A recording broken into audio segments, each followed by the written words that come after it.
Good evening and welcome inside the Cross Insurance Center. We await two teams competing in the regional final in Class B North. The Caribou Vikings finished the regular season 17-1. Number 1 seed facing off against the number 3 seed and two-time over defending state champions, Orono Red Riots. My name's Zach White. I'm happy to be joined by my friend Cassie. We're going to be doing the commentary for you this evening. We have Gabe producing it for the time being and Mark Howland taking over later on. And we're going to be having a lot of fun inside the gym. 22 games have been played. 22 games have led either side to game number 23 as we await the regional final victor in game 23 between two teams with a storied history. One side trying to get back to their former glory, and one side fighting to not let anybody else take their crown. Cassidy, what are we excited for? What are we awaiting in this one? Well, both teams have seen each other. They've seen each other once this season. It was a 10-point deficit that Caribou won for the first game there. And then, you know, both teams have played both competitive games in the quarterfinal and semifinal. Caribou saw Belfast in the quarterfinal and MDI in the semifinal. They beat those both by comfortable margins, so they haven't really played a close game yet on the Cross Insurance Center floor. And then on the other side, Orono they beat Herman in the quarterfinal and then a very close one with Old Town in the semifinal that we called the other night. You know, and they were missing their glue the other night with Brady Hughes. Glad to see him back on the floor tonight. And they'll also be led by Will Francis. And on the other side, Cayman Sargent led the way with 16 points the other night, and Landon Belanger and Tristan Robbins each had 12 points. Also have mentioned the size differential for Tristan Robbins underneath. He put up 16 boards the other night in the semifinals, so it should be a great matchup and should be well contested. And we're very excited to be able to bring you that action. And one game we did have, as Cassidy pointed out, was the Orono Old Town game in semifinal action, and that one went right down to the final shot of the ball game. Old Town had a chance to tie. Again, a game that Orono survived in advance without Brady Hughes out on the floor. He is dressed. He is out there in the warm-up lines preparing for this one. He seems healthy and ready to go. We don't want to speculate too much, but believe he was kind of out due to illness in last game. Him returning to the floor is a big deal for this team as they prepare to try and defend their crown and get ready for the start of the action here. We've got 11:56 on the clock. We're very excited to be able to bring you these games. We've already had one regional champion crowned, and it actually came from one of the sides competing in this game, but on the ladies' side. So the Caribou Vikings came out victorious in the previous matchup, 61-46 over Erskine. So Caribou, they've already tasted a little bit of success tonight. They're looking to keep the party going, and they're going to be met by the Orono Red Riots trying to prevent that same action. We do want to thank some of the sponsors that have been joining along for Tourney 2025 and making our coverage free and available for everyone at home. Special thank you to Rouse Garage, Herring Brothers, Ames Chiropractic, Ideal Energy Solutions, Black Bear Crane, Harvest Moon Deli, Hammond Lumber, Kimball Insurance, Main Highlands Federal Credit Union, Sarah Ryan, a realtor with Next Home Experience, and Handy Stop. Again, want to thank them for sponsoring Eastern Maine Sports coverage of Tourney 2025. Hammond Lumber is our presenting sponsor. They are a fourth-generation family-owned company with over 900 dedicated employees across 22 locations in Maine and New Hampshire. A trusted Maine building supply, service, and materials company serving industry since 1953. And for a slam dunk in your next home buying or selling processes, remember to get looped and get sold with Next Homie Sarah Ryan with Next Home Experience. At this time, we're going to swing it on over to a commercial break and rejoin you for more on the pregame show here. Stick around. We'll be back with you shortly. Brothers Meats is a family-owned and operated business located in Guilford, Maine. We operate a local retail meat market along with a slaughterhouse, smokehouse, and processing plants. Herring Brothers has all sorts of meats from already pre-cut all the way to cutting it right on the spot for you. Also, while you're there, don't forget to try their wicked good beef jerky that is made right in Guilford, Maine. Call them at 207-876-4395 or visit them at 346 Water Street Monday through Saturday from 8 a.m. to 4 p.m. Building or remodeling a home or office and need electrical work? Call Ideal Energy Solutions. Ideal Energy Solutions is ready to wire your building right. Don't settle for less than ideal. Go with Ideal Energy Solutions. Call today. And stop by Kimball Insurance for all your insurance needs. Whether it be auto, home, farm, business, life, or health insurance, we have you covered. Our agents are ready to serve you and help you with your needs. Visit us at Kimball Insurance at 91 Main Street in Sangerville, Maine, online at KimballInsuranceAgency.com, or visit us on Facebook to see what we can do for you. Kimball's, your insurance is our business. To Rouse Garage in Dover Foxcroft to discover the difference between walking into a local dealership versus a big dealer that uses high-pressure tactics the second you drive onto the lot. From selling you a vehicle to servicing a vehicle, Rouse Garage will treat you like you are the only customer. While you're there, check out their state-of-the-art automatic car wash. Rouse Garage, call them at 207-564-3434 or visit them at 191 East Main Street in Dover Foxcroft, Maine. Get ideas and inspiration before your next building project even begins at Hammond Lumber Company. Create your vision when you explore Hammond's extensive in-store showroom displays, showcasing innovative trends from industry-leading suppliers and designers. Your Hammond sales rep will help you find the look you like, and Hammond's design team will help you make it your own. And Hammond delivers from 22 locations across Maine and New Hampshire. For your next building project, find your vision at Hammond Lumber Company. Building or remodeling a home or office and need electrical work? Call Ideal Energy Solutions. Ideal Energy Solutions is ready to wire your building right. Don't settle for less than ideal. Go with Ideal Energy Solutions. Call today. Been to Harvest Moon Deli yet?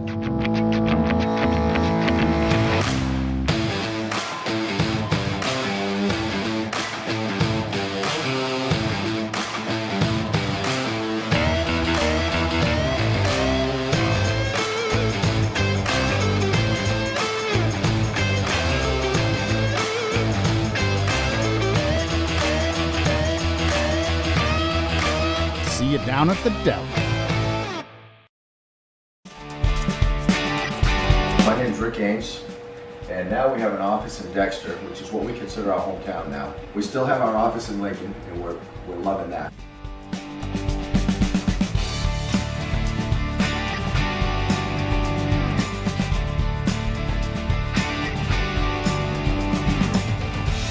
We're looking forward to helping you naturally feel and be your very best.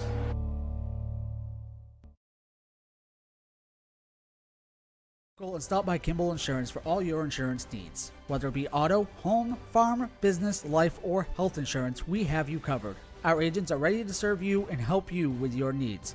Visit us at Kimball Insurance at 91 Main Street in Sangerville, Maine, online at KimballInsuranceAgency.com, or visit us on Facebook to see what we can do for you. Kimball's, your insurance is our business.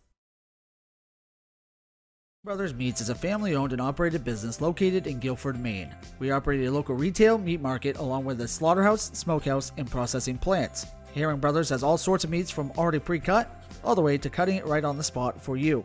Also, while you're there, don't forget to try their wicked good beef jerky that is made right in Guilford, Maine. Call them at 207-876-4395 or visit them at 346 Water Street Monday through Saturday from 8 a.m. to 4 p.m.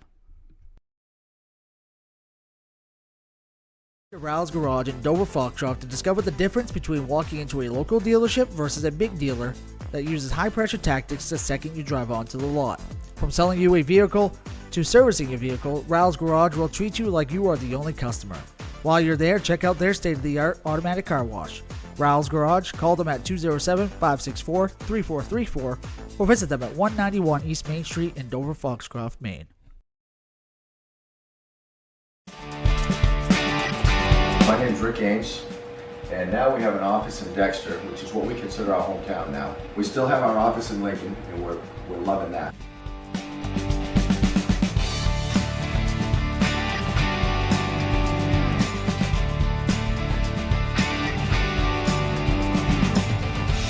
We're looking forward to helping you naturally feel and be your very best.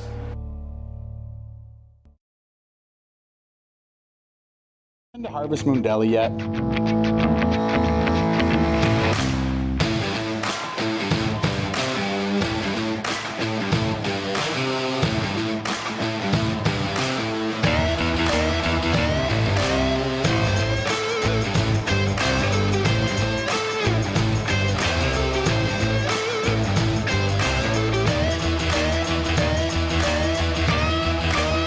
See you down at the deli.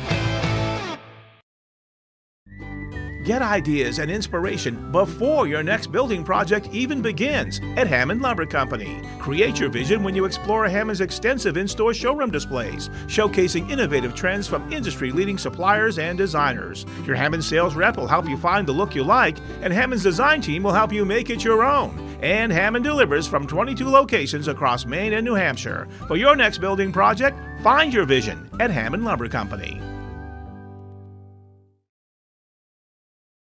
Timeout. All right. Remember, we're a team that plays together. Listen, the winning will take care of itself. We just have to get everyone involved. In interscholastic sports, we celebrate what makes every one of us unique. And in the pursuit of a common goal, everyone in the huddle, in the bleachers, and in the community comes together. This message presented by the MPA and the Maine Interscholastic Athletic Administrators Association. Good evening and welcome back inside the Cross Insurance Center. 3 minutes and 28 seconds remaining on the pregame clock here. We await the regional final in Class B North action. It's going to be the Caribou Vikings taking on the Orono Red Riots. One more time, my name's Zach White. I'm happy to be joined by my broadcast partner, Cassie. We're going to be doing the audio broadcast for you this evening, and we've got Gabe Nason producing this one for you at home. At this time, we do want to thank just a couple more of the sponsors that have helped make these broadcasts and this tournament coverage free and available. Black Bear Cranes, a family-owned and operated crane and rigging service provider located in Herman, covering the state of Maine with cranes from 27 to 240 tons, from roof trusses, HVAC units, steel and precast erection to modular home and communications equipment. Call 977-BEAR today. Handy Stop, your one-stop shop for essentials. Handy Stop serves small communities and are stocked with large selection of snacks and beverages, hot, delicious food, and local Maine products. You can find them in Howland, Lee, and Dover Foxcroft, and even on Facebook and Instagram at handy_stop to see pizza and takeout specials, new products, and even other promotions. You can check out our store to get your Eastern Maine sports merch. Things like shirts, sweatshirts, hats, and much more. Check it all out at easternmainesports.com or on our Facebook page. All right, Cassie, now the fun part.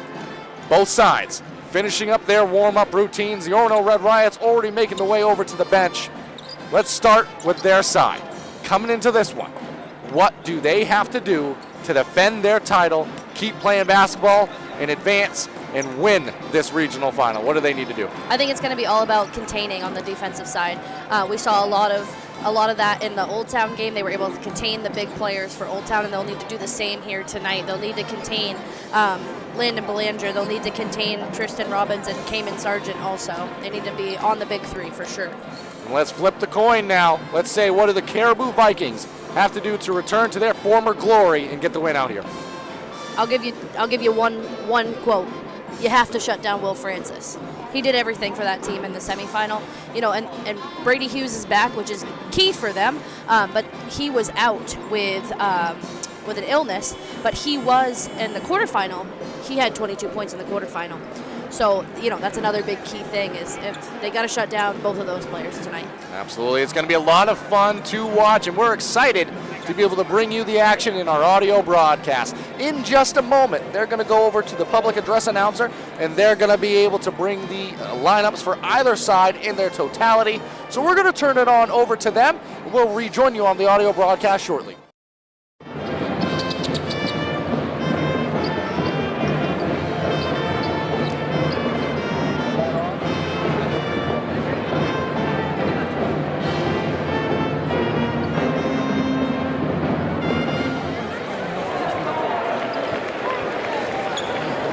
Good evening, one and all, and welcome to the Cross Insurance Center for the 2025 Maine Principals Association State Basketball Tournament, presented by Ware Butler Building Supply, a division of Pleasant River Lumber. This Northern Maine Boys Class B Championship game features the number 3 seed in visiting Red Riots from Orono High School with a record of 14-6, and the number 1 seed in home Vikings from Caribou High School with a record of 19-1. At this time, let's meet the participants in this evening's contest. Introducing first the team members for the visiting Orono Red Riots. A sophomore, number 10, Cutter Wise. Senior, number 14, Saladin Wise. Junior, number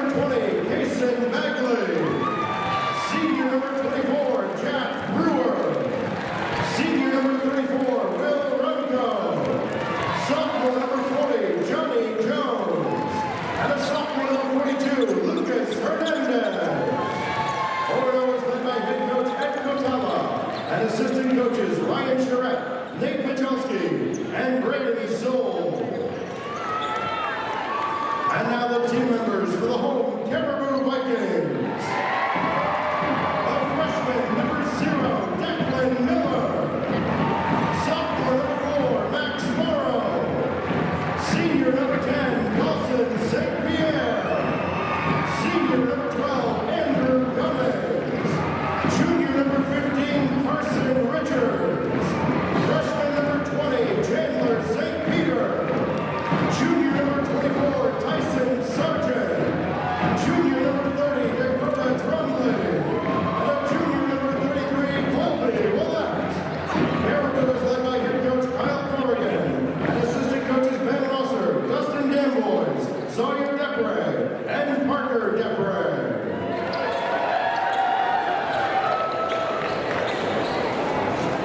And now here are the starting lineups for this championship contest. For the Orono Red Riots at guard and junior, number 12, Brady Hughes. For the Caribou Vikings at guard and senior, number 1, Braden Russia. For the Red Riots at guard and junior, number 30, Bergen Zuckerberg. For the Vikings at guard and senior and captain, number 3, Heyman Sargent. For Orono at forward, a senior and a captain, number 32, Will Francis.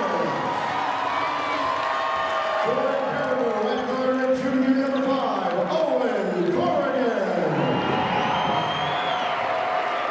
For the Red Riots at forward, a junior, number 44, Matt Allen. For the Vikings at forward, a junior, number 11, Landon Belanger. For the Orono Red Riots at forward, a senior and a captain, number 50, Noah Schaff. And for the Caribou Vikings at forward, a senior captain, number 22, Tristan Robbins. Officials for tonight's game are Mr. Winchester, Mr. Rodriguez, and Mr. Thornton. Certified athletic training services are provided by Northern Light Sports Health.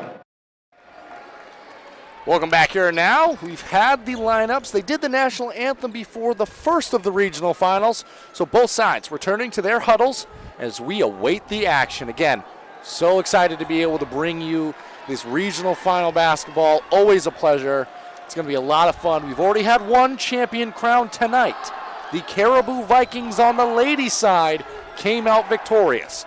The fans stayed in those same seats. They are looking for that same result, while the Orono Red Riots are looking to play the spoiler. What a great opportunity for their fans to be able to just sit in one spot, enjoy both teams on their girls and boys side competing for a title. Absolutely. Two players that know about success. Francis and Robbins inside. Tip thrown up. Robbins hits it out of bounds, and it's going to be Red Riot basketball to start the ball game. Not exactly the conventional way of getting it going, but we're going to get there all the same. It's going to be Soderberg played into Hughes. His first game since the quarterfinals.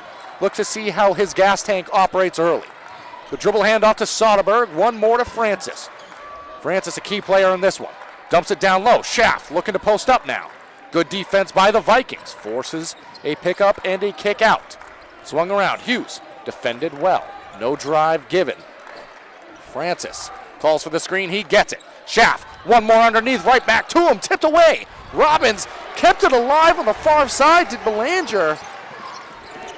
The Vikings get credit for the steal there. Great hustle and intensity. Great first defensive possession there for Caribou Vikings. Big answer indeed. Brusha had the ball for a moment. Dribble handoff to Sargent. One more, Brusha, left side wing. One more to the corner, Belanger, clean look at a three, buries it. That's exactly what he's done in the quarterfinal and in the semifinal. That brings Brady Hughes with the ball down the floor. Good defense and attention played on him. Reminder, in the quarterfinals, he made so much happen on dribble penetration. So far, not able to get anything to go. 22 points in that one. Thank you, Cassidy. An impressive performance. Impressive defense display here. Soderberg and Schaff just trying to get the ball past the perimeter. Every Viking up in a passing lane and on their man. Francis able to get by his dump up underneath. Schaff for two. For the first time all night, Will Francis was able to get by a defender, and Noah Schaff was lying in wait on the left side low block. Ball's on the deck, so was Will Francis. And he ends up diving too far. Yeah, just out of bounds there, so the ball's going to go back to Caribou here. Hey, does this mean something to the players out there on the floor? Diving all over the place. Good hustle play that time, though. Ball back to Caribou here. Corrigan. One more over to Sargent. His pass to Robbins, now atop the key. Russia, he receives a screen. He goes straight downhill. Lefty floater, no good.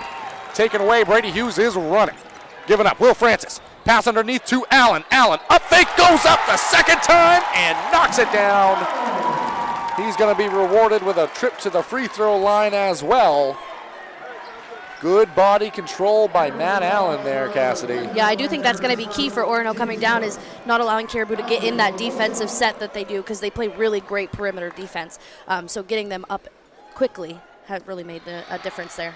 Very good points, and we saw it pay off right there. Matt Allen pays off his efforts by completing the three-point opportunity. And now it's the Vikings working the other way. Sargent eventually gets it over to Belanger. Had it almost tipped from behind by Schaff.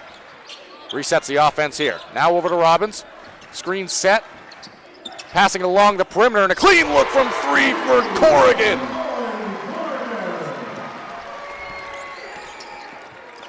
Corrigan knocks down the three. It's a pair of threes on the ball game for the Vikings, and they've got the lead right back.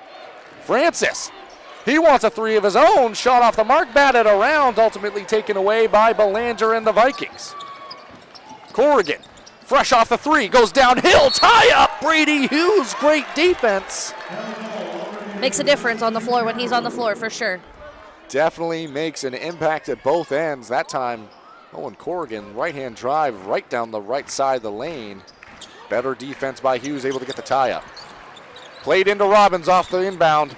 Robbins gets to the middle of the lane, kick to the corner. Belanger, he's made it from that spot once before. That time off the side of the backboard, no good. Allen swallows it up, and Brady Hughes now going the other way. Hughes crosses the timeline, calls for the screen, gets it. Schaff now was going underneath. Hughes pulls up, says, I'll take those two. Brady Hughes makes a difference. You're seeing it. Lead back to Orono here on the other end. Corrigan, he receives a screen from Robbins. Robbins got it back, and he spins back into the lane. Hughes going to be whistled for the foul. But like you said, Cassie, initially there, though, it was a nice strip by Hughes. He plays great defense out there for Orono. And, you know, on the other possession, you got to be okay with that shot by Hughes. That's contested. Off the inbounds, well played. Robbins catches it on that left side low block, backed it up, it was no good. Brush on the board offensively. Cross-court pass all the way over to Mark Kalnin. Wasn't able to make a play. A few years out of practice. Not even producing this one, still couldn't make the play over here. But we'll turn the action back to the players out on the floor. Ball better in Brady Hughes' hands anyway. So, looking to set up against Corrigan here. Hit the shot moments ago. Receives a screen, steps it back. Elects to pass underneath, ends up to Allen. Allen back to Schaff on a drive. Schaff going to be whistled for a travel. Got the engine started a little early there. Had a clean lane to the rim, but needed one dribble to get there. Travel, we're headed the other way. Yeah, absolutely, and that's great defense by Caribou again, but also a great offensive set. You got to realize that Matt Allen has a mismatch on the defensive end. Going the other way now, Corrigan to Belanger, passing along the perimeter, swallowed up by Will Francis. Will Francis, the pick two, goes all the way to the other end of the floor. Layup good.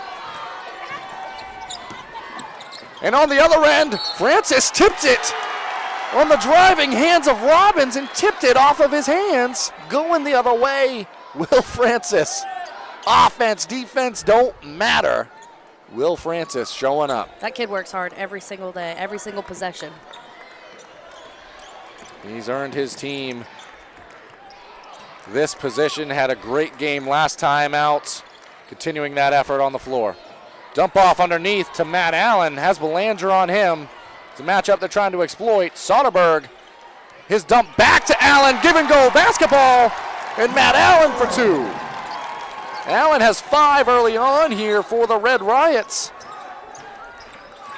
Belanger, cross-court pass, his 3, long, no good, swallowed up by Allen. Big minutes early on here for Matt Allen. Yeah, he's usually pretty quiet, plays great minutes out there, but not usually showing up everywhere, but they really are exploiting the size mismatch on the defensive end. Francis, his pass underneath, shaft to the rim, had it maybe deflected from behind, but ultimately no good on the layup attempt. And it's Caribou going the other way. Pass back to Robbins. He's trying to post up now. Fader to the corner. Extra pass underneath. Corrigan. Shot fake. Given to Robbins. Robbins the step through in the lane. Up and in for 2. Deflected off the foot of Robbins and traveled all the way out of bounds. That's going to lead to some substitutions. Ball was rolling well past the means of the player, so ref stopped the play for a moment. That is going to allow some substitutions to check in. St. Pierre and Johnny Jones now into the ball game. And of note, Johnny Jones played some big minutes the other night. Took over in that starting position for Brady Hughes. Goes back to his traditional off-the-bench role, but still look to see him make another impact tonight. Absolutely. On the other end, Hughes, he's trying to make an impact. Floater in the lane. Got it to go along the left side. He actually rejected the screen that Will Francis was coming to set. Spun back and ended up wide open. Knocks down the 2 in the lane. On the other end now, Robbins atop the key. Dribble handoff to St. Pierre, fresh into the ball game. One more now over to Corrigan. Has Hughes on him. Corrigan, kick, left side corner, brush up. Brushes off the defense, knocks down the 3. 11-13 our score, 1:40 remaining here in the first.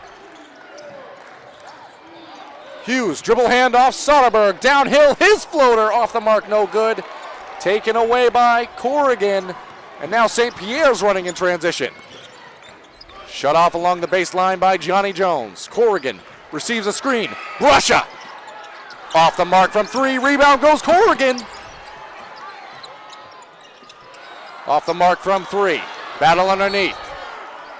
St. Pierre out of bounds. And they're going to say it stays Caribou Viking basketball here. That's all created by that defensive and offensive intensity there by St. Pierre. He was able to get a tip on the ball and make it off the Orono player. Dribble handoff. Sargent with it now. One more to Robbins. Tipped in the air. Will Francis comes away with it. Robbins hits the deck. Pass ahead to Brady Hughes. Almost stolen in transition. Hughes pull up. No good there. Battle for the ball underneath. There was 1 Noah Schaff and 3 Vikings. They get the advantage and the ball. A little bit of a quick shot in transition. Didn't get it to go. Now, Robinson working on the other end. Has Will Francis on him, and we're going to have a foul underneath called. That's going to go against Will Francis. Something to watch. I think it's only his first, but still something to watch. It's been a pretty clean game. They're letting him play. So just, 1 team foul for Caribou, and this will be the 2nd team foul. And Robbins, such size underneath. Tough to keep off of his spot. Will Francis has done a good job doing his work early and getting steals on entry passes and things of that nature, as the first free throw by Robbins knocked down. But that time, Robbins established positioning, and he is too tough to stop consistently on that low block. One more on the way. Robbins off on that one. Will Francis skies for the rebound. All back to the Red Riots and given back to Francis. Just now crossing that half-court timeline. See if the Red Riots try to work for one shot here. Will Francis puts the ball on his hip. Robbins extends the pressure just enough so that the 5-second count begins. Francis begins his dribble. Trying to keep the 5-second clock going. Backing it up now, definitely working for one shot. Hughes has it, receives a screen. Hughes downhill, the scoop, thrown up in the lane, no good. Schaff went up with it on a second attempt, his shot no good. Now Vikings gonna have a chance. Given back, Sargent looks at the clock. One more, Corrigan unable to get it off. Was off on the shot attempt anyways. That's gonna do it for the first quarter of action. Orono Red Riots, they're up 1 headed into the second. We're gonna take a break and rejoin you for the start of the second quarter. Timeout. All right. Remember, we're a team that plays together. Listen, the winning will take care of itself. We just have to get everyone involved. In interscholastic sports, we celebrate what makes every one of us unique. And in the pursuit of a common goal, everyone in the huddle, in the bleachers, and in the community comes together. This message presented by the MPA and the Maine Interscholastic Athletic Administrators Association. Welcome back here now as we prepare for the dawn of this second quarter. Red Riots, they're up 1 headed into the second quarter, 13-12 our score. Cassidy, what helped us get there?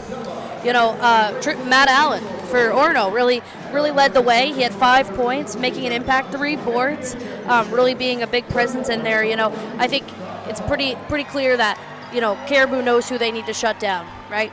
They know they need to cover Will Francis. They know they need to cover Brady Hughes well. And so in order to do that, that's led some openings there for Matt Allen. And on the other side, Tristan Robbins has been a big presence underneath, but their scoring has been spread out by within 4 players. 4 players with 3 points for the first quarter. Red Riots, they're going to start with the ball to get this second quarter of action going. It's going to be Hughes versus Corrigan.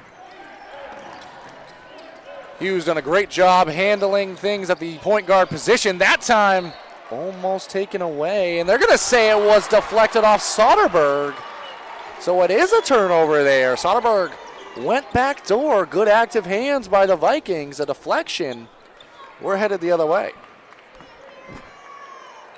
Soderberg had a huge impact in the semifinal win for the Red Riots as well. Yet to get any points going in this one.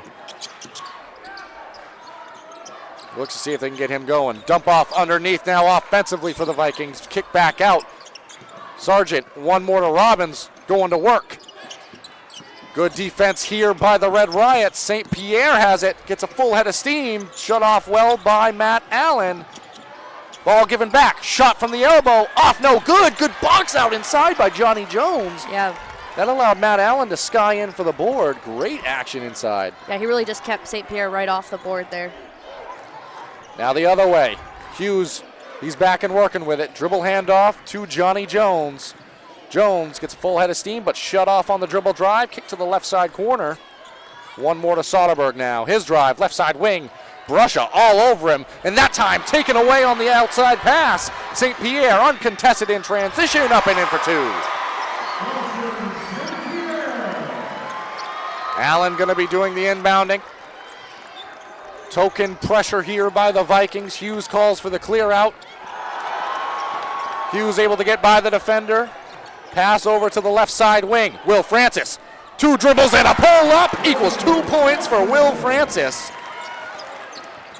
Over the outstretched arms of Robbins. Nice shot there for the senior. Looking for the post up on the other end, electing to kick it around the perimeter instead. Sargent to Brusha, now to Robbins underneath. Robbins, up fake, goes up with it the second time. Shot was no good, well defended. Hughes came away with the glass. One more to Francis, one more to Matt Allen in transition, has it poked away and taken away here, ends up in the hands of St. Pierre. This is an up and down game, folks. Both sides trying to push the tempo in transition. St. Pierre trying to push the tempo towards the rim. Maybe push a little too hard there. We're headed the other way on a travel call. Looked like a situation that headed on that left side baseline, tried to do a jump stop, had a little slide of the feet. Yeah. If you're Caribou, you got to be impressed with your defensive effort so far. Keeping Will Francis to 4 points so far, just 2 points in the first quarter, is not an easy task. So got to give them props for that for sure. Absolutely do. And that's going to bring Cason Bagley into the ballgame for the Red Riots. Francis doing the ball handling this trip down. His pass over to Soderberg. Matt Allen now looking to set the screen. Pass went to Will Francis. One more to the corner. Right back to him. Takes his patent. 1-2 dribble. Shot no good on that pull-up attempt. Now in transition are the Vikings. Again, that's going to be a theme in this ballgame, folks. Nice sharp pass underneath. Robbins on a string all the way to St. Pierre underneath on the left side low block. Flashing across the lane. Finishes for 2. It's a great pass from the top of the key from the big man. Pendulum swings yet again. Favors Caribou. They're up 1. Francis had it poked away on his dribble drive. Players hit the deck. Ball ends up in the hands of the Vikings. Corrigan in transition. Dump off. Robbins. Euro step. Blocking foul called. They're going to count the foul, you would assume. Shot went in. There it is. Shot does count there. What a move by Robbins. Got to give credit to Allen trying to step in front there. Yeah. Better move by Robbins. Not anything you want to step in front of, so props to even trying to take a charge there. Belanger, he returns to the ball game. Brusha is going to take a breather. Robbins converts the opportunity. Now a 4-point lead in favor of the Vikings. He's up to 6 points on the day. Getting it going this quarter. Been very active for Robbins. Saw the assist moments ago.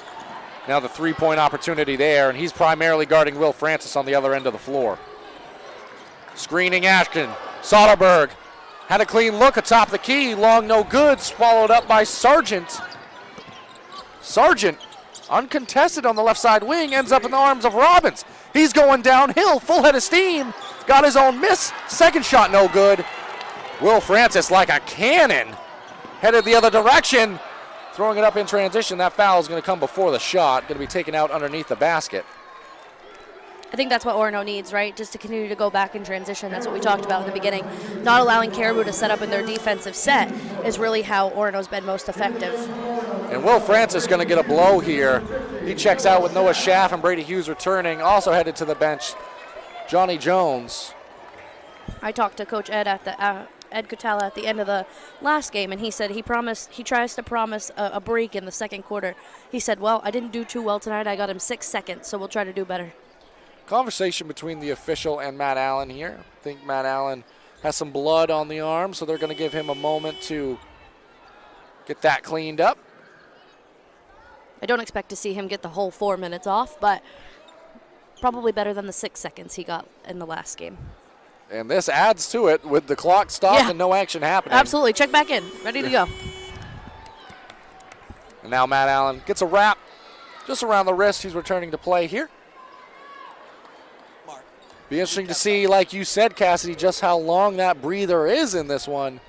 Been working very hard. Definitely deserves a rest, but in this type of a ball game, everything's on the line for the regional final. Don't imagine it's going to be too long.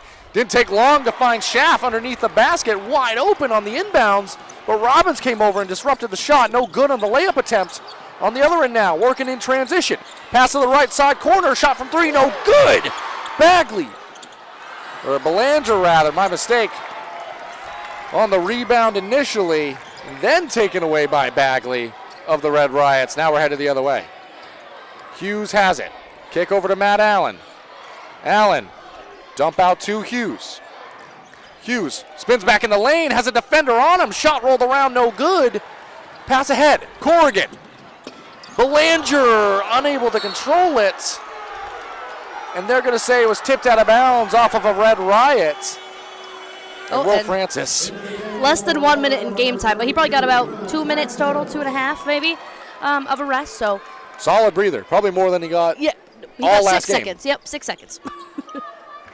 Dribble handoff off the inbounds play. Corrigan kick to the corner. St. Pierre shut off there. Pass atop the key is Robbins. Another dribble handoff / screening action. That time Robbins going to be whistled for the player control foul. We're headed the other way. Lowered the shoulder into Will Francis, who got in an athletic position right in front of the official that time. Will Francis earns his team a possession back. That's a second foul against Robbins in this one. That is something to watch as we close out the final minutes of this opening half of basketball. Yeah, absolutely. Don't want to see him pick up his third here. And now there's been a switch on the defensive end. Sargent now guarding Francis instead of Robbins, who's shipped over to Noah Schaff. Soderberg from three. His shot short, no good. Rebounded by Robbins. Now working in transition. Pass ahead, swallowed up by Will Francis.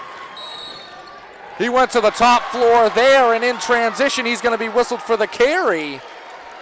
Hit a floater in the lane right after the carry. So that we're going to be headed the other way. That's going to wipe off the score. We're going to have a timeout taken here by Coach Kerrigan in the Caribou Vikings. Cassidy, this gives us a chance to take a breather. It's been a frenetic pace in this one. Hopefully we're able to convey, but both sides going up and down the floor. 4-point game. Coach Corrigan took the time out here. What do you think he wants to talk to his club about? You know, we've got to talk about how to protect Tristan Robbins underneath from getting his third foul. Really can't afford to have him out of the game, but also can't afford to have him pick up his third foul, right? So got to talk about the defensive transition and how they're going to help on Will Francis with his penetration to the hoop. Because Tristan Robbins has a quick step and he's getting in front of him, but unfortunately he really can't afford to be playing that man-to-man defense right now on Will Francis. And on the other end, talk about getting that pace settled back down, play their game. They're speeding up a little bit, just kind of rushing the pressure, but just getting back into their offensive set and running what they like to run to work with Noah Schaff and Will Francis. And it is Vikings basketball out of the timeout. Working the ball into their offensive set. Sargent dumped down underneath. Robbins has it. Working along that right side baseline. Forced to pick up and passing along the perimeter. Right back to him. Matt Allen comes down and takes it away from Robbins. He's been huge this game so far for them. He's been a difference maker in this one. Will Francis now in transition. He throws up a runner in the lane for two. His change of speed is so impressive on the floor. That time, able to mix it up, get into the lane for two. On the other end now, it is St. Pierre to Robbins. Takes a dribble before handing off to Belanger. Corrigan now receives a screen. His kickback, Sargent, an immediate three. Shot no good. Swallowed up by Noah Schaff, now under 2 to play. Hughes bringing it up. Screen set from Schaff. Kick to the corner. Back to Hughes. His three, good. 1 + 2 for number 12 equals 3. Back to a 1-point lead for the Red Riots. Robbins, his three. Off the side of the rim, no good. Couple of players on the floor for the ball, ends up Caribou. Kick out, three, good. Owen Corrigan says, let's settle down for a minute here, folks. Gives his Vikings a lead right back. Francis now. Sargent on him. Goes downhill. He's going to be called for a foul as Sargent before the shot that did come from Francis. Only will be the third team foul, so no risk of sending anyone to the free throw line right now where that was off-ball action. And we're going to have a wise substitution here by Coach Corrigan. Robbins with only a minute and 3 seconds back or left in the game brings in Colby Ouellette. Allen and the Red Riots able to get the ball in. Nearing a 5-second violation, but played into Soderberg. One more over to Allen. Dump off underneath. Schaff has the fresh into the ball game. Ouellette on him. Matt Allen on a beautiful give and go. What a pass from Schaff. Fit that thing in a shoebox on that pass there. Good cut. Good attempt at the rim. Fouled, so that's going to send Matt Allen to the free throw line. A lot to talk about with Will Francis, right? But we were talking about his change of speed, and that's something, first miss there for Matt Allen. He has one more coming, but something that he does so well, he looks very nonchalant. He doesn't look like he's headed anywhere. And then all of a sudden he just changes that pace so quickly. Lulls you to a false sense of security. Absolutely. As Allen splits the trip. Converts a second.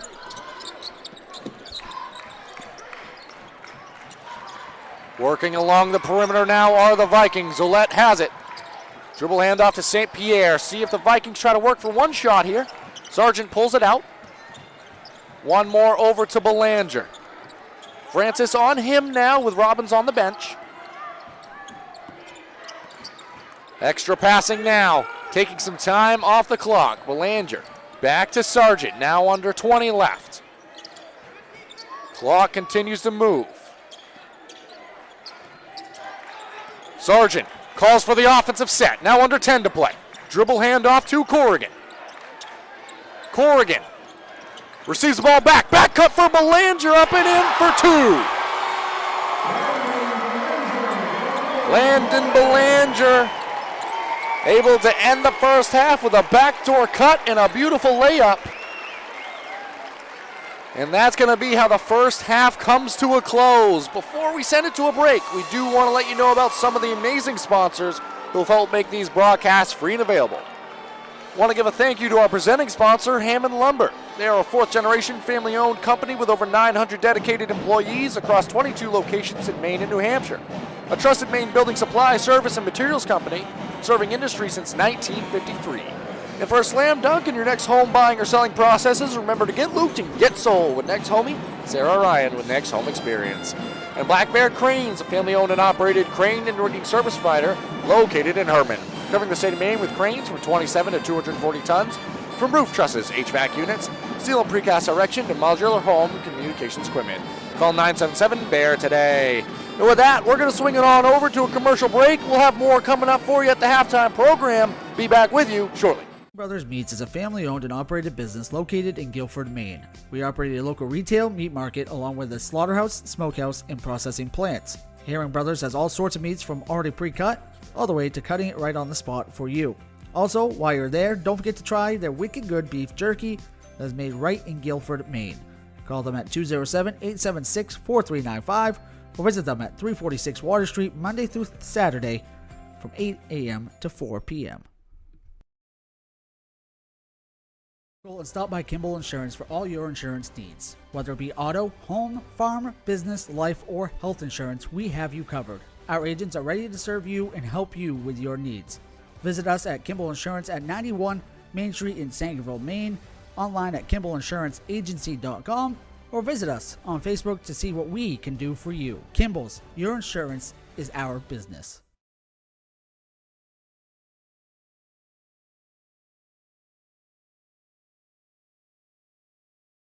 Building or remodeling a home or office and need electrical work? Call Ideal Energy Solutions. Ideal Energy Solutions is ready to wire your building right. Don't settle for less than ideal. Go with Ideal Energy Solutions. Call today.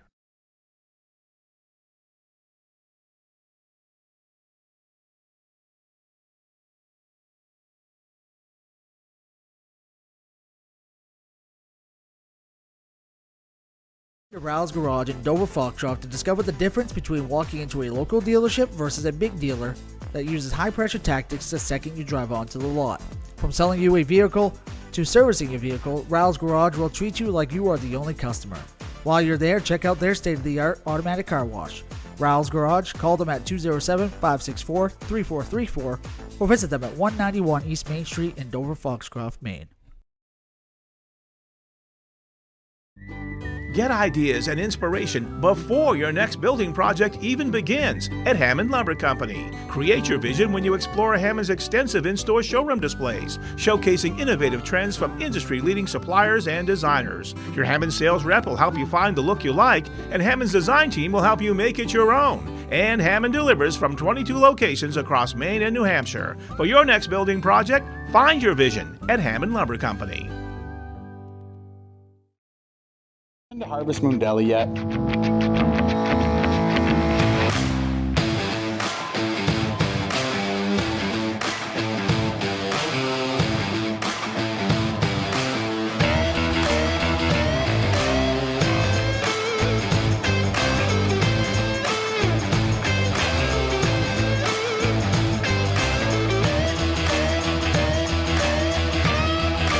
See you down at the deli.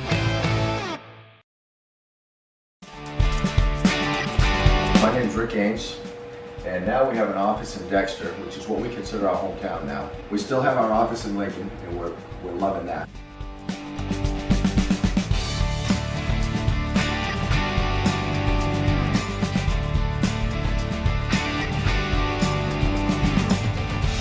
We're looking forward to helping you naturally feel and be your very best.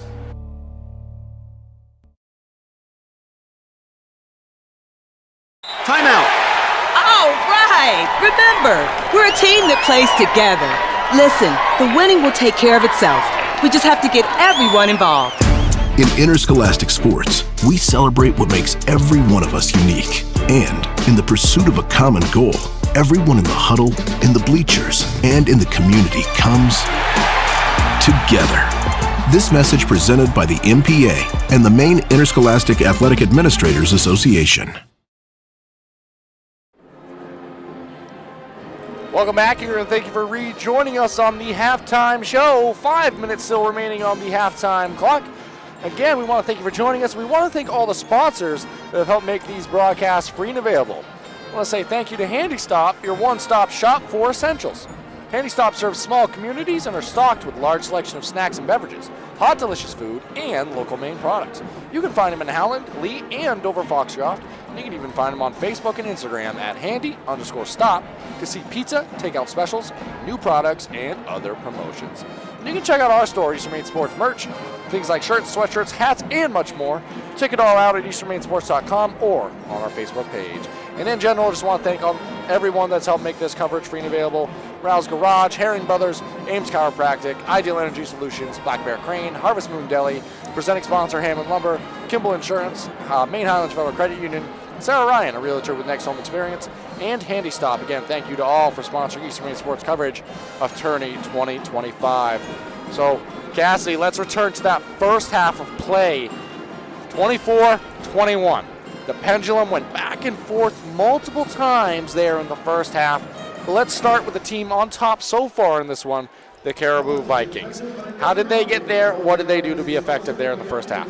Yeah, they really tore apart the defense, right, for Orono. They did a really good job getting a lot of people involved. They got Tristan Robbins with 6 points. They have Owen Corrigan with 8 points.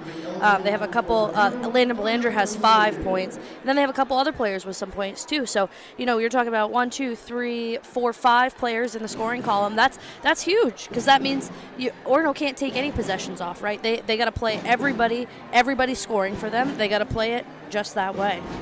Absolutely, and when you can do it by committee, it's made it difficult to key in on any one player in the half court. Robbins, one of the players that you would kind of think to do that with for this Caribou Vikings team, deservingly so. 2 fouls there in the first half. What does he have to do to try to avoid that foul trouble but still compete the way he does here in the second half? I think we'll see him back on Will Francis on the defensive end to start. If he picks up a quick third, I think you may see that transition again where they switch up on who's playing that man defense. But I think he's got to be careful with his drive to the hoop, right? He takes a very aggressive drive to the hoop, and I don't know that right now that they need that. They're getting points. They're getting facilitating points from a lot of other people on their bench, off their bench and on the floor. So they're, post moves, of course. Let them work. Go to work. But I don't know that they need him to drive from the key and risk taking another offensive, because Orono's great at getting in position and taking offensive fouls. Absolutely. Now, both sides coming back out of the halftime break pretty much came out right around that same time. We talked a little bit about Caribou, what they did in that first half. Orono, they trailed by 3, but they led many a times in that opening half of action. What did they do to be effective? Yeah, I think, they played their best basketball in that half when they got up and down in transition. So they didn't allow Caribou to set up in their defensive set, and that really helped them. They also have 3 players who have, Brady Hughes has 7 points, Will Francis was 6, and Matt Allen was 6. So you're seeing they're having multiple people score as well. Noah Schaff added 2 points that quarter, but, they're seeing scoring from their big 3 tonight.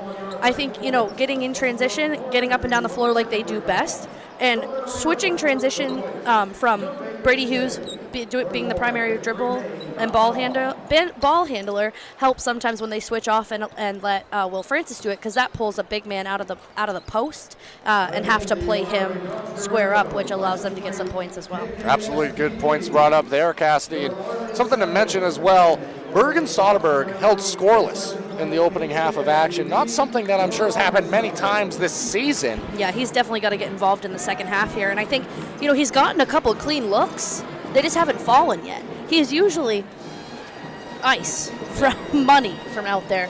And so you gotta believe at some point his shot's gonna fall. So I think if you're Caribou, you continue to play that great defense that you're playing. And if you're Bergen Soderberg, then you gotta just say, wasn't my half for sure, but don't stop shooting, right? Because he's one of their moneymakers from the three-point line. So really got to see him get involved early in the second half. Yeah, and I'm sure if you were Coach Catala, you'd like to be up, but if you have the context of knowing Soderberg was unable to score in the first half, you're only down 3, you'll probably take that most nights. And what they're going to want to take is the lead in this one, because one half of basketball separates us and a regional champion.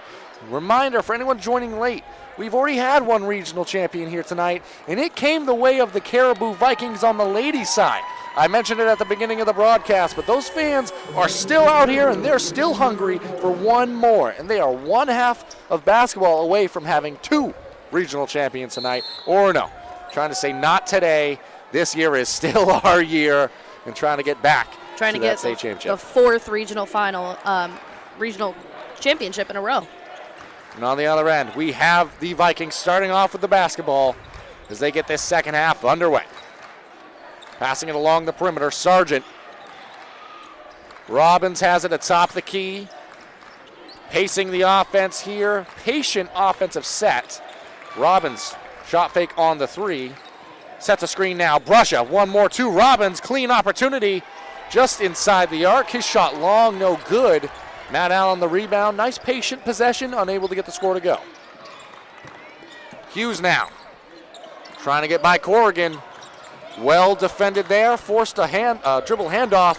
Hughes gets it back. His shot from 3 well short. Front rim into the arms of Brusha. Brusha 1 pass ahead to a set opportunity for Sargent. His 3 no good. 1 minute elapsed. A couple of misses either side. Pass ahead to Will Francis, trying to work before this defense gets set, but good job by the Vikings. Able to get back and get their defense underway. Something we talked about in the halftime, but Tristan Robbins is not playing the man-to-man defense on Will Francis at this time. Allen, the spin in the lane, forced to kick out. Will Francis atop the key. Patience this possession for the Red Rides. Francis, he goes baseline, extra spin. Able to get all the way across the lane, finish on the opposite side. Will Francis, fancy footwork, able to get the 2 to go on the other end. Blocking foul called. Strong contact at the rim. It was Schaff that tried to take a charge. It was 2 passes quickly ahead to Brusha. Brusha drove the length of the right side baseline. Hard contact, but it's going to send Brusha to the free throw line. Yeah, it looked painful from here. For everybody involved. Yeah. Brusha. That one rolls in and out. He's off on the first. Braden Brusha, the senior. He's had a nice ball game in this one, especially on the defensive side of things. That time, able to split the trip, gets the second to go. Ball played in, token pressure here by the Vikings, but Hughes has it. Now contending with Corrigan. Crosses the half-court line. Able to get inside, but loses the handle, taken away by Belanger. Belanger in transition, dump off Robbins, right back to him. Off on the layup attempt. That was beautiful basketball. Just unable to get the finish to go. Will Francis, left side wing, pass into Soderberg. Receives the screen now. Thought about the 3, passed it up. Dump off. Schaff, kick out to Francis. 1 more to Soderberg. Soderberg from deep. His shot no good. Battle for the rebound, taken away by Sargent. And away go the Vikings. Corrigan, 1 more ahead, quickly in transition. Sargent has it now, between the legs, spins back in the lane, throws it up with the left, shot no good. Well defended by Noah Schaff. Both teams move quickly. Hughes thought about it in transition, pulls it back out. Will Francis calling for the screen, left side. Screen set, pass kind of messed up there between Francis and Hughes. It's kind of one of those in-between moments. Francis thought about the pass to Hughes, tried to pull the pass back, and it ended up kind of falling out of his hands. You can't pick that ball up. It's a travel, ends up in a turnover, and a quick foul, I believe, against Hughes. Yeah, that's his second. Actually stopped the transition opportunity, so ultimately leads to the possession for the Vikings. That time, alley-oop attempts on a set opportunity. Pass was a little wild. Francis comes away with it. Working in transition. Bergen Soderberg. Soderberg not going to stay scoreless long. Gets that 3 to go. Caribou now working. Sargent receives a screen, floater in the lane, off the mark. Francis comes away with it. He's now bringing it up in transition. Francis, kick ahead. Allen, set shot. Off the mark, batted around, taken away by Caribou. Corrigan now. One more to Bruscia. Bruscia passing along the perimeter. Setting things up is Belanger. Good patience again. Working in the offense. Bruscia, shot fake, couple dribbles to get inside the defender. Off on his attempt. Good pull up. Unable to get it to go from the left baseline. That's going to lead to a timeout here by Coach Ed Catala. Cass, the Red Riots have established the lead, but I still think it's fair to say not exactly the best rhythm here offensively for either side. Yeah, it's been a lot of turnovers to get the second half started. You know, I don't know, second half nerves maybe, but it's good to see Bergen Soderberg get on the board here, getting on the scoring column. He's got a couple rebounds and an assist, but it's important for them to establish him as a threat on the offensive end in order to open up scoring a little bit more for, Matt Allen to get back involved, Noah Schaff to get back involved. And, of course, Will Francis will get involved either way. A little over through 4 minutes of play in this quarter. Neither side lighting it up offensively, but just 1 point for the Vikings here in this quarter, coming the way, obviously, of a free throw. What is Coach Corrigan talking about with his side during this timeout, trying to get their offense in gear? Yeah, it looked like they took some rush shots here coming down, starting this half. It looked kind of like they were just kind of rushing. They're getting in transition, they're doing what they need to do, but just missing some easy buckets that really they don't normally miss. And I don't really think that alley-oop pass was necessary. He was guarded by 2 or 3 defenders underneath. It didn't look like that really would have ever contributed to anything there. So I think just settling it back down, going back to what they did in the first half and getting everyone involved. And on the other end, it is Orono basketball right off the inbound, set opportunity, backdoor basket on a well-drawn up play by Coach Catala. Don't expect anything less coming out of a timeout from Coach Ed Catala. Now Soderberg gets an easy one right there, so a little bit more confidence now, up to 5 points on the quarter. Good kick out, Robbins to Sargent, his three no good. Had a good shot fake on Will Francis to get him to fly by, but wide open three doesn't fall there. Another backdoor cut, this time Hughes to Allen. Seeing something with the backdoor cuts here, and Matt Allen seeing the hoop well in this game. Been a spark for this Red Riots club. Now up to a 5-point lead. On the other end, Bruscia gets a Robin screen, curls around it, knocks down a shot from the right side elbow. That is a huge shot in this game right now. Yeah, that's a senior saying, nope, let's go. We got to take over the pace again. It's only a 3-point game. It was a 5-point game before the shot, but momentum feels strong on the Orono side right now. Yes, big absolutely. Answer. Schaff now has it, left side block.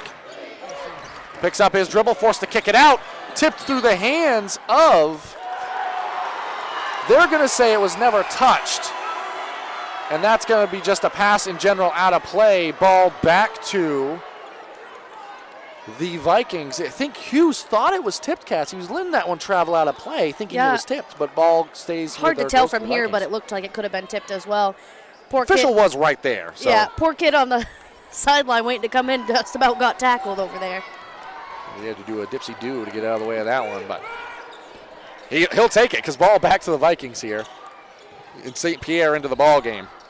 Robbins has it atop the key over to Bruscia. Hit the shot moments ago.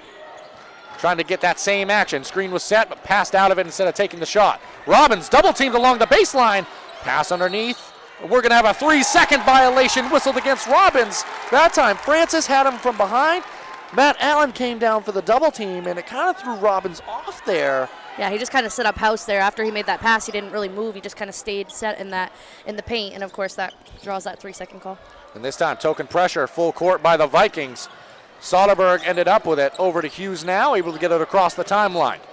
Screen set by Francis. Hughes has it poked.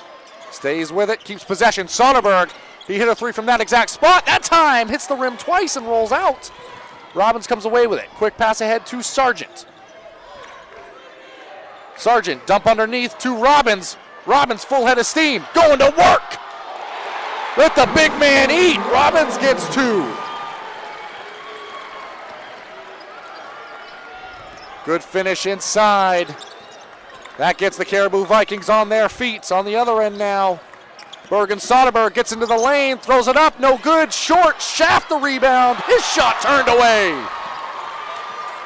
Tristan Robbins making plays in transition. Pass was tipped out of bounds by Bergen Soderberg. Yeah, that was a great block by Tristan Robbins, not to pick up a third foul, but get that block. I think we have a blood on the floor, not on the floor, but a player rather. Corrigan darted over to the sideline, able to get a wrap there. Well done by the athletic training staff. I mean, that wasn't more than 10 seconds total, and we're ready to check back into play. Yeah. He's going to bring in a substitution. That does allow them to have, they get 20 seconds for a blood cleanup in the tournament. So it's really just wrap some tape on it. We'll deal with it later. Yeah. That brings Kaysen Bagley and Johnny Jones into the ballgame with 1:20 remaining in the quarter here. Dump off underneath. Robbins, left side block. Pass across the baseline. Brusha, opposite corner. His shot no good. Battle for the rebound.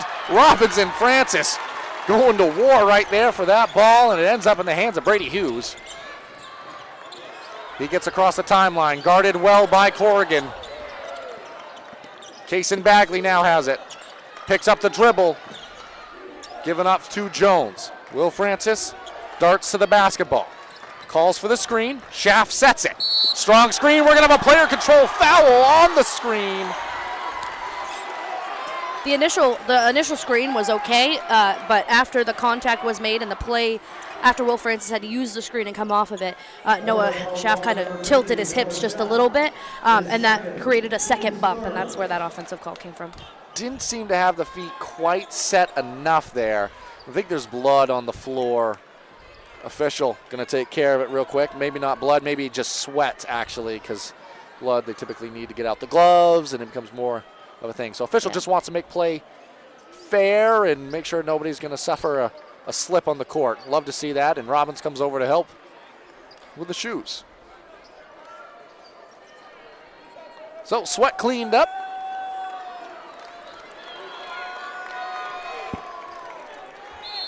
Russia the inbounder. Robbins going to walk it up now.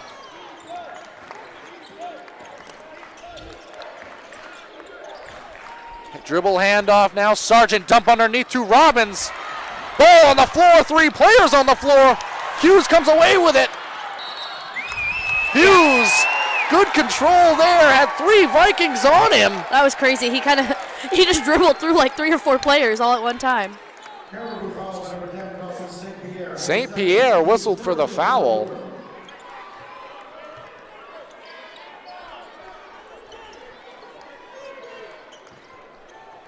That's going to bring Will Francis to the sideline. His inbound to Brady Hughes. Brady Hughes crosses the timeline. Has Corrigan on him. Corrigan doing a fantastic job in this one. Approached the 5-second call there, but we're coming down to the 10 seconds left in the quarter, so I think you'll see Orono just try for one shot here. Hughes has it. Nearing a 5-second. Gives it up to Francis. Francis, pull up atop the key, short. Hughes had a follow. Came after the buzzer. That's going to do it for the third quarter of play. Cassidy, let's keep it here. 30-29 our score. So all told, the Orono Red Riots win the quarter. They win it by 4. They lead by 1. All game we've talked about how we are drawing nearer and nearer to our regional final champion. Yeah. We've got 1 quarter, potentially, maybe overtime. We've got 1 quarter guaranteed left to determine here. I think you're going to see a lot of effort coming from both sides. You're going to see a lot of intensity, people on the floor. We saw a lot of that in the third quarter. No real foul trouble, honestly. I mean, Robbins kind of escaped that quarter without picking up a third. Hughes doesn't have many for the Red Riots. He's a key for them, has been a key for them. Francis, the same idea. This can be a fairly aggressive, high-intensity, high-octane quarter, which I fully expect it to be. Yeah, me too. And, if you're a senior on this floor, which a lot of these key players are seniors on this floor, you got to expect they're going to play the hardest game they've played their whole life. They really just got to leave it all out on the floor, and we'll see where it goes from there. Of note, Caribou only scored 5 points in that third quarter, which they had 12 both the previous 2 quarters, respectively. Something to watch. And Brady Hughes, he's something to watch. He gets it across half court now. Again, nearing a 5-second violation. Picked it up just in time. Francis, he drives the baseline. Shut off well there. Kick to Hughes. One more to Soderberg. Man in his face. Doesn't matter.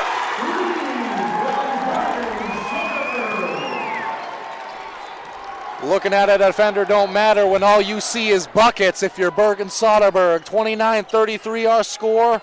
Let's have some fun. Working now are the Vikings. Sargent has it. His pass. Robbins thought about a three. Got Francis in the air. Pass intended underneath to St. Pierre. Went out the baseline, and honestly, they'll take that because Robbins could have been whistled for a charge. Yeah, it could have been, but also if you're Robbins in that situation, just pull up and take that little floater. You had nobody. Will Francis flew by you, and just go to work. And now Robbins was contending with Francis in the full court. Francis was able to blow by, kick to the corner on the left side. Johnny Jones a little too excited on the dribble penetration.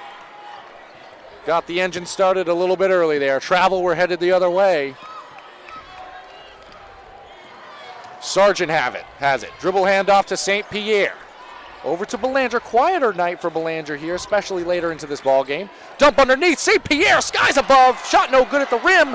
Schaff comes away with it. Battle for the ball now. Taken away from Hughes. Corrigan backs it up.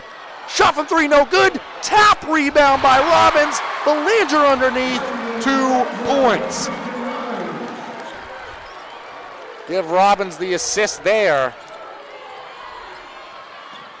Hughes now contending with this pressure.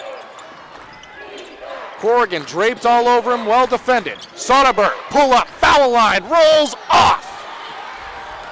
Transition now, Tristan Robbins. Pass to the top of the key. Sargent, off the mark. Battle for the rebound. Schaff saves it to Will Francis.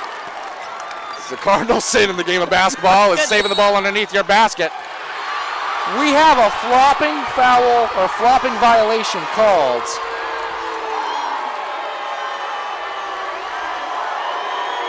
So what happened there, folks, Will Francis was crossing the half-court line, wanted to invite the pressure of Robbins, who was kind of trailing from the side. Will Francis pulled up, and it ends up being a warning, I believe. Yeah, so they get this is one a warning. So if not, I believe it's 2 free throws and the ball back to the other team. So possession stays Red Riots basketball. An official, I like, having a conversation with Francis, kind of extending this conversation a little bit, but explaining what the violation was. Yeah, and smiles after the conversation. So it's always good as a player to get an explanation on something you're really frustrated on. Hughes now. He got a full head of steam, went down the heart of the right side of the lane, but it was blocked away, and in transition, Corrigan wanted it, Belanger wanted it. Both went for it. Belanger caught it, ended up being a travel. So I think what we're starting to see is the temperature in the room is rising. Both sides playing a little tight right now. Some uncharacteristic type of situations, forcing the basketball. See if they can get back to the norm. That was almost a carry there, or a double dribble by Will Francis. Possession stays with the Red Riot. Soderberg picks up his dribble. The defensive intensity is off the charts right now for the Vikings. They are up in every passing lane. There is no clear breathing room for the Red Riots. Soderberg, his pass intended underneath. No surprise taken away with the defensive pressure we're seeing. In transition now, Robbins to St. Pierre. And an offensive foul was also called. So much just happened. Will Francis blocked it back to I gotta Levant. write something down here. They're going to say Francis came over the top. He might have hit the ball initially, but they're going to say contact was made above the shoulders.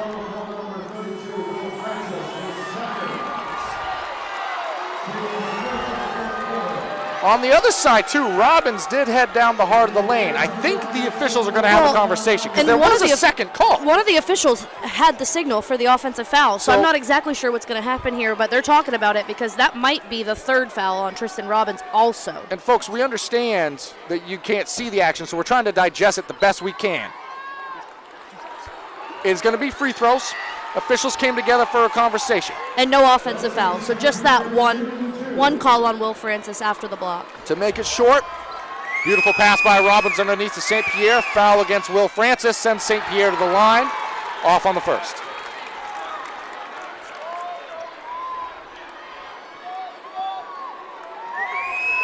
One more on the way. St. Pierre off on the seconds, taken away by Francis. 5:13 remaining. Corrigan on Hughes. Hughes sets the offense. Dribble handoff to Francis. Given back to Soderberg. Soderberg, one more to Francis. Francis pulls up, knocks it down.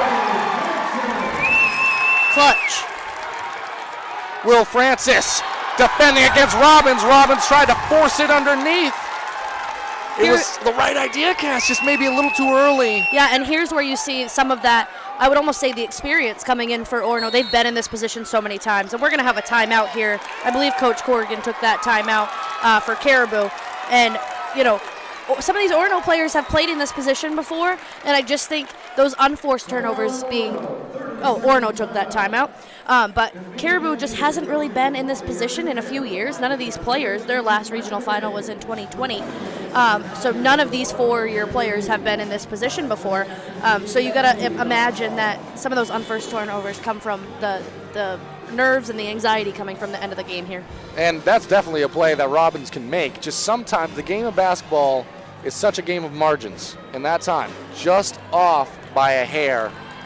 Right idea, just a little bit off on the timing, which give credit to this Orono Red Riots defense as well for being able to speed you up. But we've seen that out of this Vikings defense as well, who looks like they're picking up in the full court here.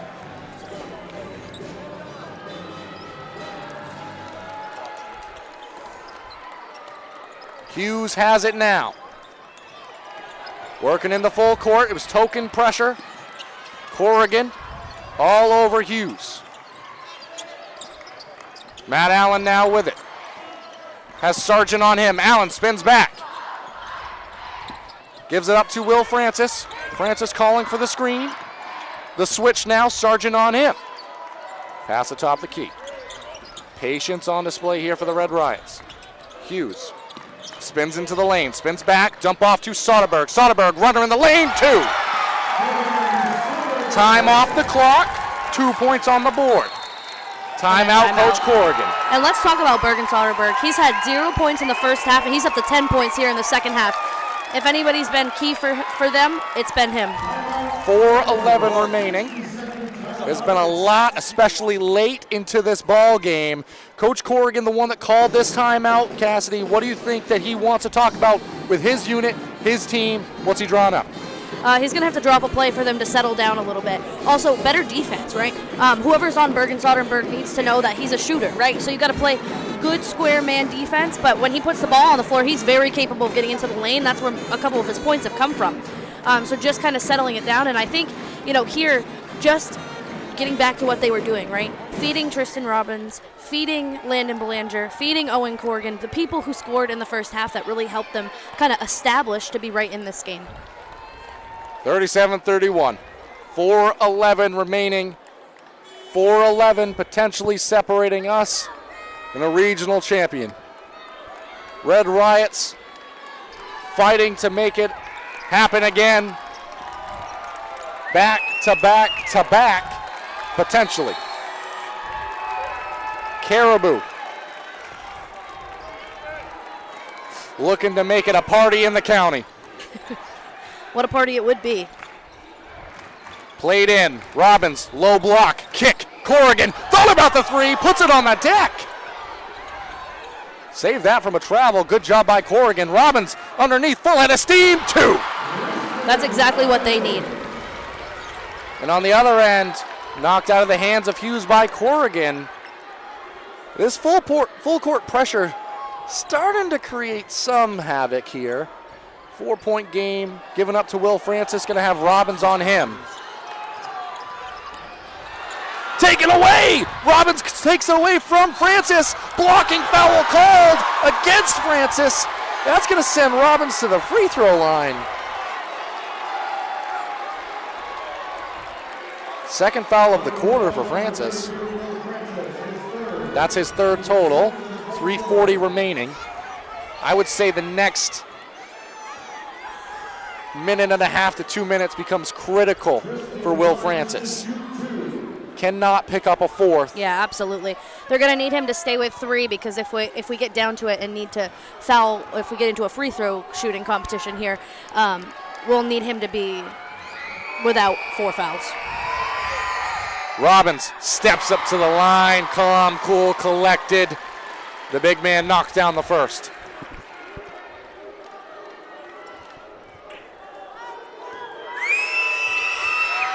Robbins, perfect trip from the line there. Full court pressure comes. Pass ahead, Hughes, the intended target, knocked out of bounds by Corrigan. The Caribou Vikings, they are in every passing lane. The defensive intensity is through the roof. Pass into the backcourt. That time again, knocked out by Corrigan. Look to see if the Red Riot try to get more into a traditional press break here. They're kind of just flashing a player to the ball, and it's been tough sledding getting this in.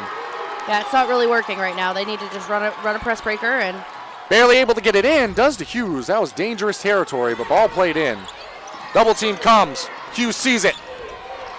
Flying around the floor are these Vikings. Yeah, this blitz double team that they have is dangerous. Hughes has it. Finding Francis. Thought about the 3, passes up on it. Given back to Hughes. 3:15 remaining. Hughes to Corrigan on him, back to Francis. Francis gonna just elect to pull it out here. Wants the best look they can get. Hughes calling for the screen. Robbins calling for the double team. Pass back to Allen. One more to Francis. Francis again slowing things down. Goes downhill. Runner in the lane. Off the mark, but rebound goes Matt Allen. His layup no good. Well defended by Robbins. Pass ahead. St. Pierre. One more to the corner, slowing it down. Sargent. Bagley. Robbins.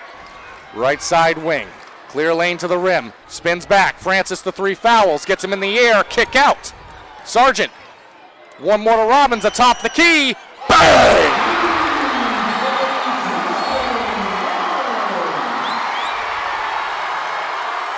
Hey, Caribou, you got the lead back. 38-37, 2:24 remaining. Timeout taken. Wow. This is exactly what I expected for this game. 2 well matched teams, just really taking it down. And I think it will end up being, the battle of the bigs and the battle of their star players. Will Francis, Tristan Robbins. Also important to note that Brady Hughes hasn't scored at all in the second half, so getting him involved down the stretch may become key for them. Caribou fans starting to feel it a little bit. Let's take a moment. Let's let the Caribou Vikings tell you how they feel. The Orono Red Riot faithful not to be outdone, rising to their feet, cheering their club on. I mean, Caribou's feeling it right now, but I'll tell you that Orono's not out of this thing. It's a 1-point game with 2.5 left. We got plenty of time and plenty of basketball to bring to you here. We do. 0 fouls for Caribou, 2 team fouls for the Red Riots. Ball played into Will Francis. 3 fouls for him, but only 2:19 remaining in the ball game. Goes behind the back. Hughes has it now. He was fouled by Corrigan. Just the first team foul. Here's the thing. You the can Vikings, afford to do that. Exactly. The Vikings can afford to be aggressive here. You don't want to necessarily commit bad fouls, but... Yeah, but, that's just a steal foul. That's attempting a steal, and it's a 50-50 if a ref's going to call that. So you might as well be aggressive. Go for it, as long as it's not someone in foul trouble, which they don't really have anyone in foul trouble. Pass to the top of the key off the inbounds. Hughes has it. He calls for the screen. Francis going to be the one to set it. Corrigan draped on Hughes. Pass intended to Schaff. Bagley comes away with it. Bagley to the rack. Off on the layup attempt. Taken back by Corrigan. Off on his attempt. Me, oh my. 2 shots at 2 points from 2 feet away. The first completely uncontested. In between a dunk and a layup. I wasn't sure. I think he wasn't sure what he was going to do there, and he thought about it way too long. Will Francis down the lane. throws it up, off the mark, battles for the rebound, ball on the floor to Schaff. Soderberg, 3 big-time buckets for big-time players. Berg and Soderberg knocks it down. 40-38, a minute 28. Here comes Caribou. Robbins, the pass to him, tipped on the floor, players on the floor. Coach Corrigan takes the timeout. Robbins had it in his hands. Timeout given. Holy. Well, it's an opportunity for everybody in the gym to breathe for a moment. Including us, yeah. Almost every time there's a shot go up, we just kind of look at each other and hold on because it's just been one of those games. Hold on is the name of the game in this one. Orono trying to hold on to that lead. Caribou trying to grab it right back. 1:21 remaining. Here is the thing. Both of these teams not near the 2 free throw type situation. 2 fouls for Orono, just 1 for Caribou. This game is too close. It's going to come down to free throws. Yeah. Both sides going to have to consider being aggressive, especially if you're Caribou here. Now needing potentially the 4 fouls to get to the free throw situation. And Caribou, something else of note is Caribou only has 1 timeout left. So coming down the stretch, they have 1 timeout. Orono has 3 timeouts left, which could become key here towards the end of the game, especially Maine High School basketball when it comes. It continues to run after a made basket. So if you're Orono, you're able to stop the clock. Caribou faithful, you rose to your feet moments ago. Now it's the Red Riots on theirs, egging their team on. Pass going to be coming from St. Pierre, played in. Corrigan setting up the offense. Coach Corrigan, tremendous at drawing up opportunities like this. They're looking for Sargent. They find him. Wants to get the post up to Robbins. Well defended by Francis. St. Pierre over to Robbins. Pass underneath. Intended for Sargent. It was tipped out of bounds off the outstretched arm of Bergen Soderberg. Now under a minute to play.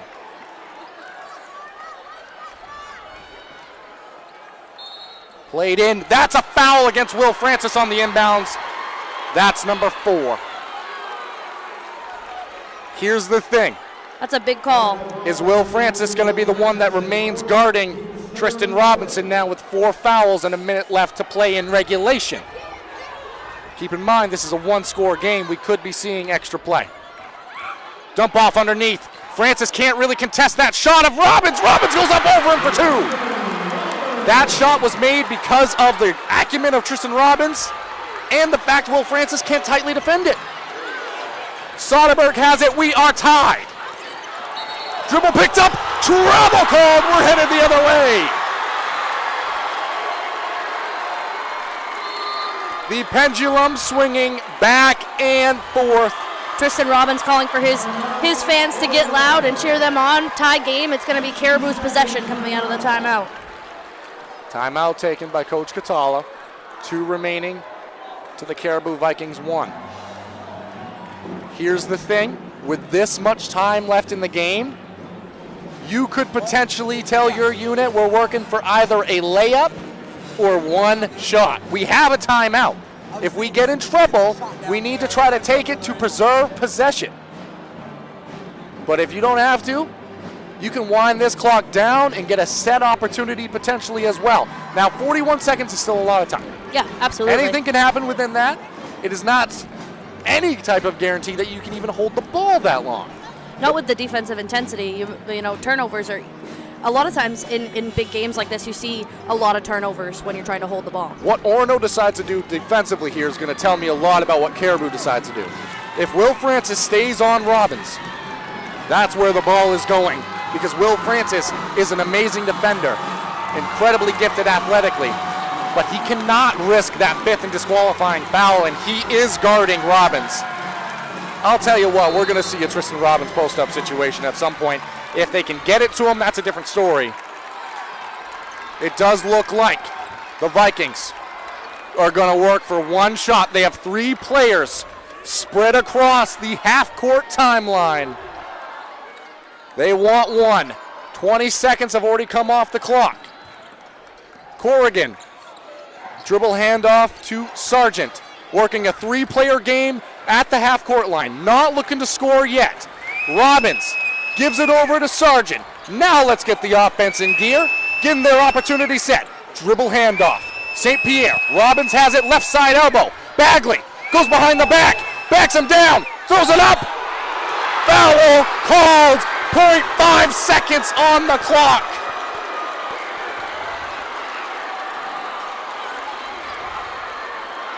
Wow. Landon Bagley to the free throw line. Belanger. I keep saying Bagley. Belanger to the free throw line. Ice water. We're going to have a timeout here by Coach. In Caribou, they call him Big Shot Belanger. Really? If they didn't, they do now. He knocks down the free throw with 0.5 seconds left. It's not impossible, but it is improbable with this little time remaining. One more on the way. Do you consider missing this free throw? You do. If I'm the coach, you definitely consider missing that free throw. We're talking about that makes it almost impossible for someone to be able to rebound it and get a shot off in 0.5 take the seconds.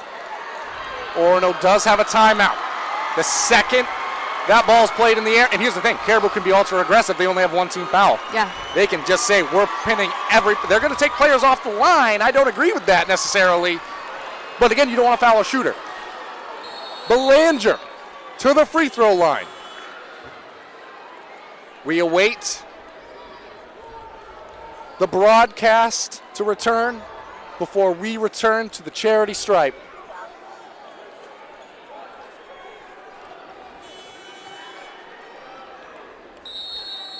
We return to play. Belanger stepping up,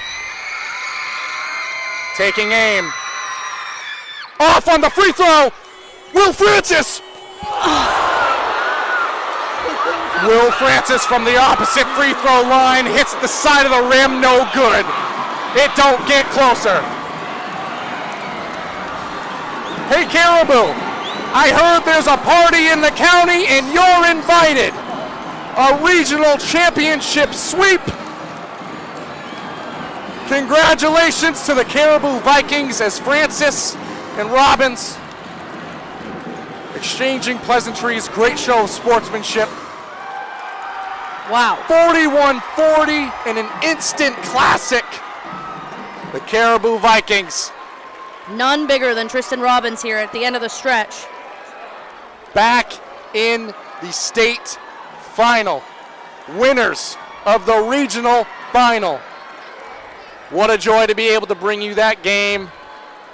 Thank you all for coming along on that one. What fun that was. 41-40 our final. We're going to keep the stream live.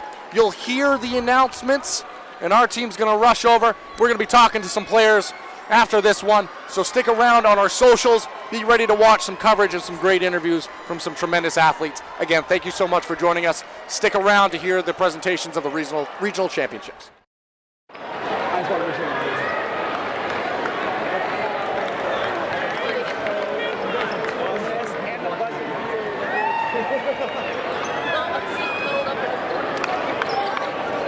Wow, you guys had the game. I know, I knew we would. Well done.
sit on that? Yes.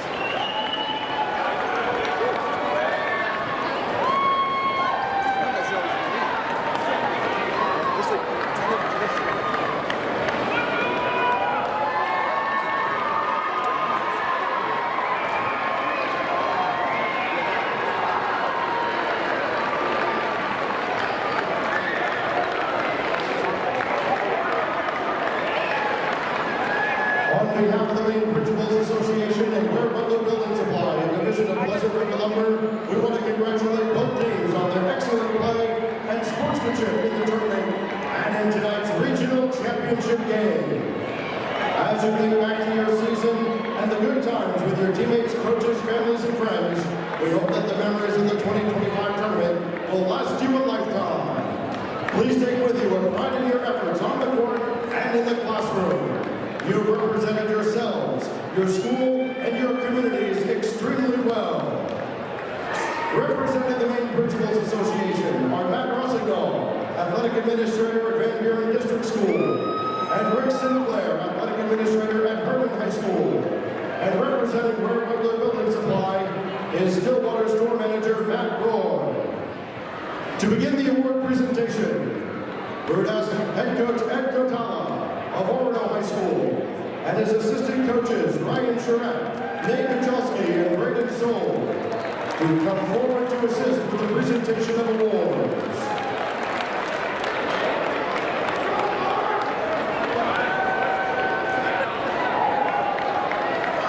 Sophomores, Cutter Wise.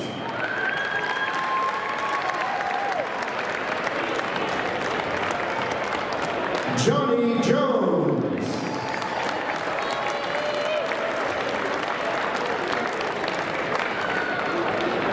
Lucas Hernandez.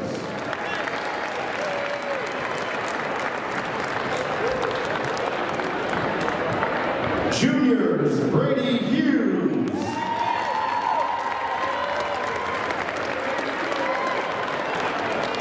Kason Bagley.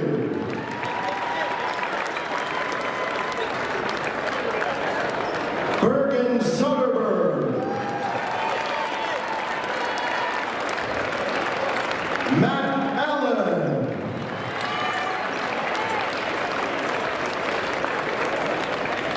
And Orono High School seniors, Celadon Wise.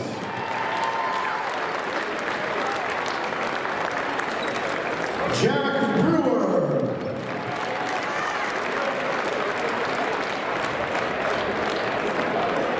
Will Remco.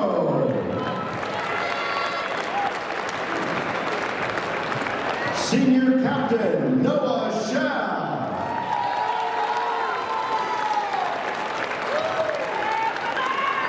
And Senior Captain Will Francis.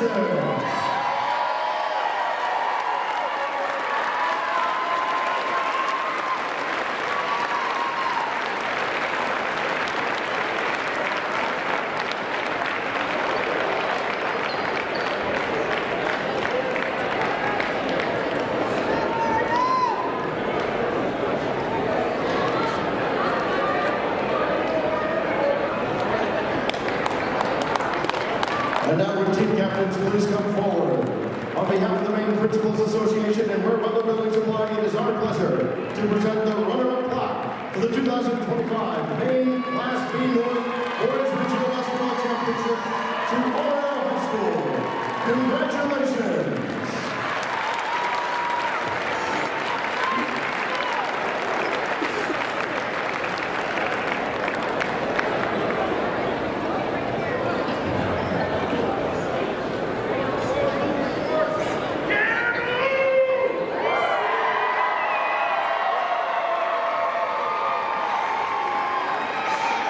And now to present the awards to your 2025 Maine Class B North Regional Basketball Champions from Caribou High School.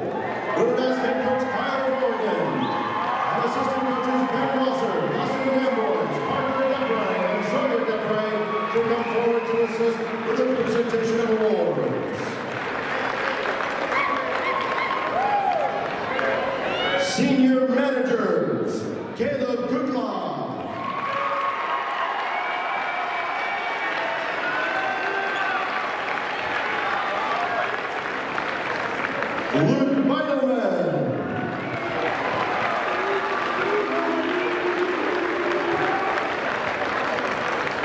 and Parker Adams.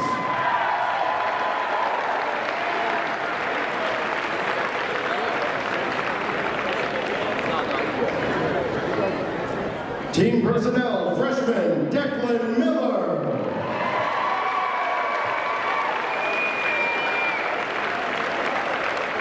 Chandler St. Peter.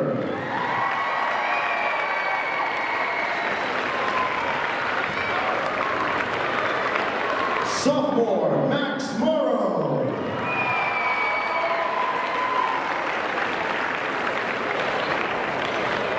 Juniors Dakota Trombley.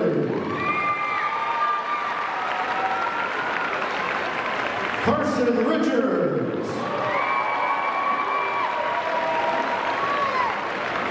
Tyson Sargent.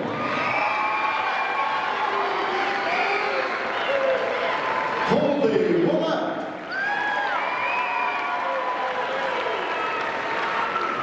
Landon Belanger.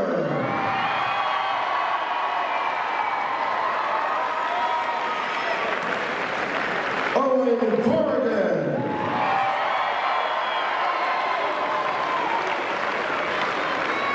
And Caribou High School seniors, Andrew Cummings. Dawson St. Pierre.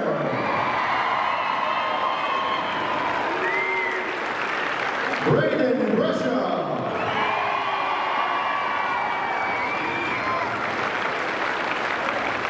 Senior Captain Cayman Sargent.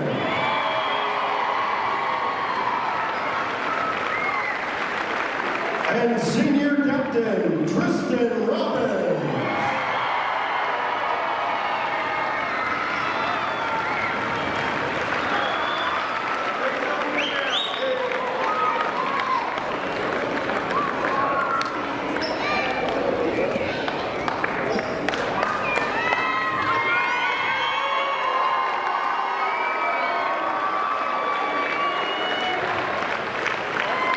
And now, will captains please come forward? On behalf of the Maine Principals Association and